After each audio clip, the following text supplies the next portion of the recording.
Hey YouTube, Gordon Miller here. Okay, so I answered a question on Quora today, and I wanted to go ahead and cover it as a video.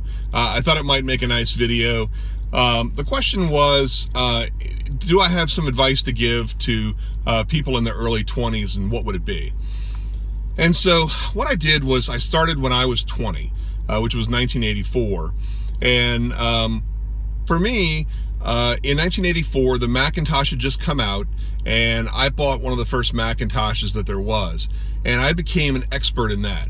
You know, the guidance that I have is for people to become an expert in something, cutting edge, and every 5 years to become an expert in something else and stay relevant. And I thought I'd give you the roadmap for how I did it as an example. So when I was 20, it was 1984, the Macintosh came out. I became an expert in the Macintosh. And then when I went to graduate school, I knew more about that than anybody else. And so I got a chance to run the architecture computing labs there. And it really led to the other opportunities to be part of other labs, where I co-founded the lab for scientific visual analysis, and then I got my own lab for the multimedia lab.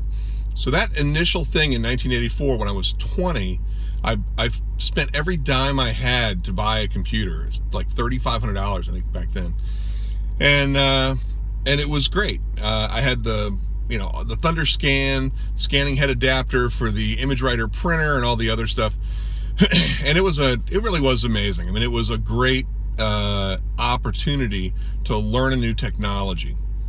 When I was 25, it was 1989. And I was working at Skidmore, Owings & Merrill in Chicago. I had learned CADM and CATIA in graduate school, and I had an opportunity to work as one of the 36 super users in the Chicago office of Skidmore, Owings & Merrill. There were about 600 architects overall, and I was able to, sorry, I was able to run the computers, and the computer systems were on the second floor, and we were up on the 14th through the 17th floors. So you had to run downstairs every time you wanted to get a printout, and I got a chance to work with the folks at IBM who ran the actual computing center. It was amazing working with those guys.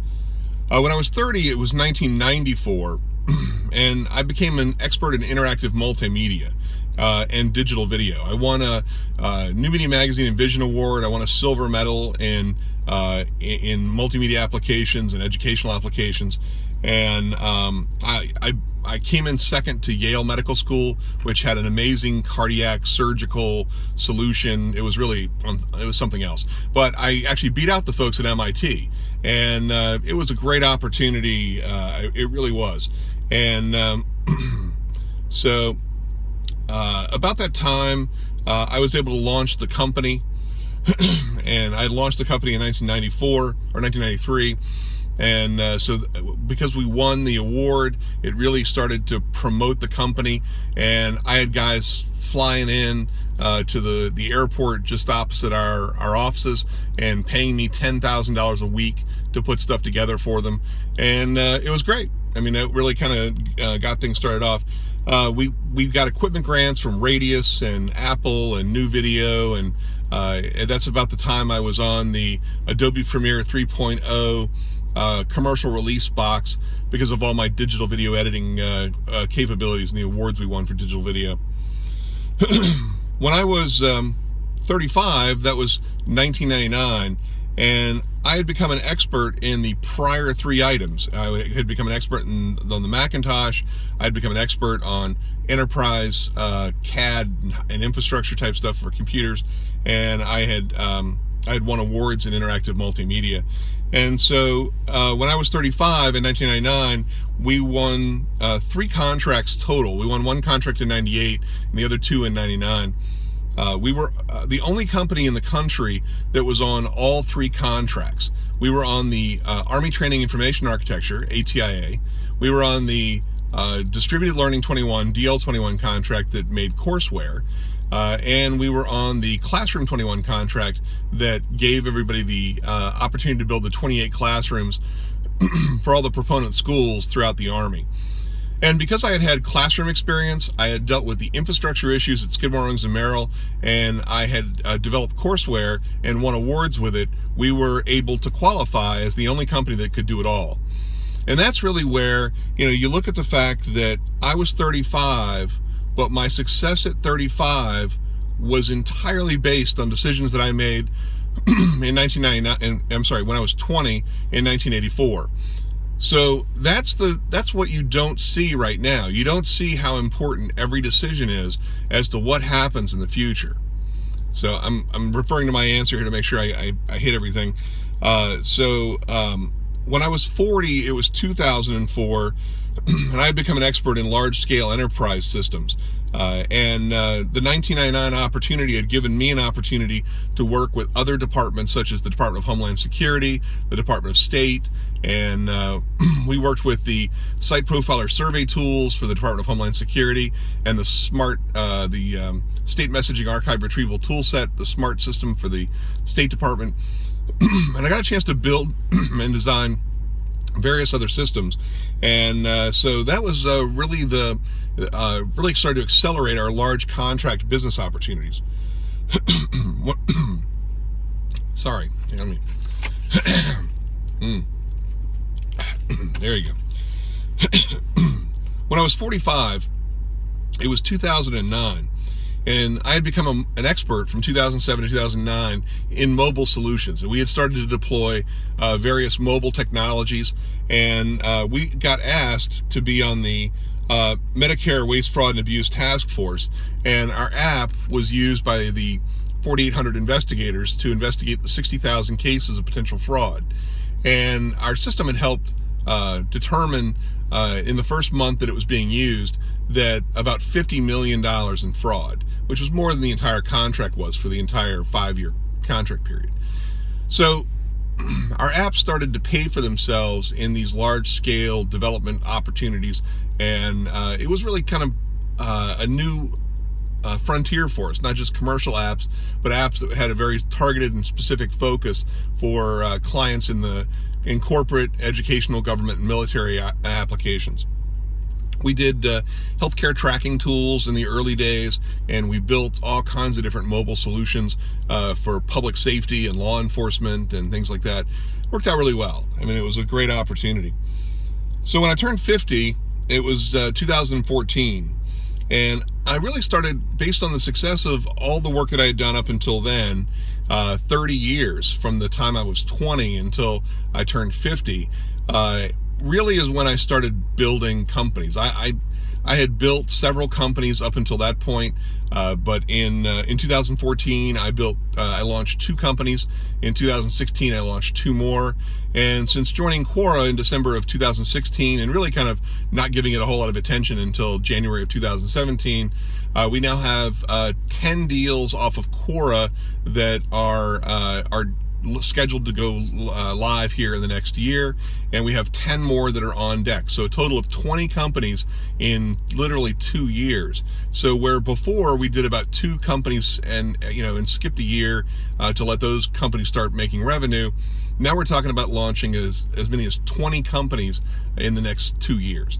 So a 10-fold increase in work that we're doing, and really it's all thanks to Quora. It's amazing that everybody has been so responsive, had great ideas, and we're helping everybody bring those to market. And I credit Quora with that, frankly. So in 2019, I'll be 55, and I don't really know what specifically I'll be focused on then. I won't know really probably till I get there, but my guess is it'll be information that we find out along the way from starting those 20 companies and determining what we did right, what we did wrong, and kind of moving on from there. But I do know that as I move forward, the next chapter of my life will probably be more in the education space. I spent 5 years as faculty teaching classes every day at Virginia Tech. And, I'm looking for another opportunity to be resident faculty as I start to spin off some of these companies that don't require my daily involvement and things like that. I'm really looking to spend some time with the next generation of entrepreneurs. And it's been the great thing about working with the folks on Quora. You guys in your 20s and early 30s, oh my God, it's so much fun working with you all, because you really have the same kind of passion and drive and love for what you do that I had back in those days as well. And I really enjoy working with the folks coming up, and I think that if I had the kind of guidance that I think I could provide to others, I think I would have been a lot more successful a lot sooner. And even some of you folks that submitted stuff that I didn't like, even those are important, because they gave me an opportunity to sharpen my skills on what to look for and what makes a good opportunity and things like that. And so I want you to know that those that was time well spent as well. I'm not concerned about any of that. I really love reviewing the stuff you guys send. I think I'm going to spend more time traveling and more time, and I think I'm going to look at coming to various cities internationally and see if I can visit some of you folks that have been so kind to follow me and to make me a part of your daily ritual when you check the answers on Quora. So thank you all very much. I really appreciate it. That's the advice I have when you're 20. For anybody who's 20, I suggest you become an expert at something, and every 5 years you become an expert in something else, because you got to stay relevant. And I hope my example of what I've done over the last 30 years is helpful. And it's funny how every opportunity builds on itself, and I would not have had the opportunity to do what I do now if I hadn't taken each step, if I hadn't done the work that I did when I was in college and buy my Macintosh, if I hadn't done the work in building the labs for the folks in architecture when I got there, and so on. So I really thank I think everybody who was a teacher or a mentor to me along the way. Really, I owe you folks. I mean, it's I know I put the work in, and I know that I worked night and day on some of the stuff, but for folks like Ron Daniel that gave me the opportunity to reach out to the folks at Skidmore and set me up with the internship opportunity that I did with them in Chicago. It was a phenomenal opportunity. To Dr. Ron Kriz, who co-founded the Lab for Scientific Visual Analysis. He could have been the founder of the lab, and I could have just been some hired lab stooge, but he saw the opportunity that was there for me, and he saw how it was going to continue to gain attention for both his lab and for the lab that I would end up running next. And thanks to Wayne Clough, who was Dean of Engineering, who gave me the opportunity for my own lab. And early on, I had so many mentors.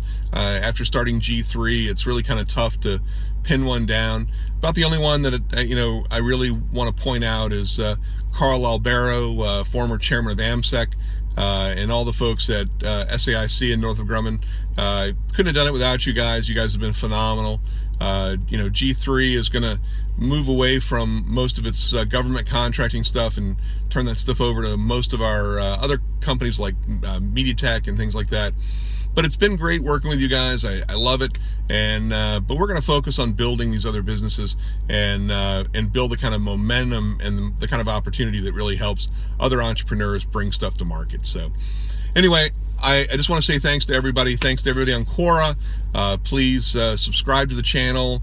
Please like and share, and thanks a lot. Appreciate it.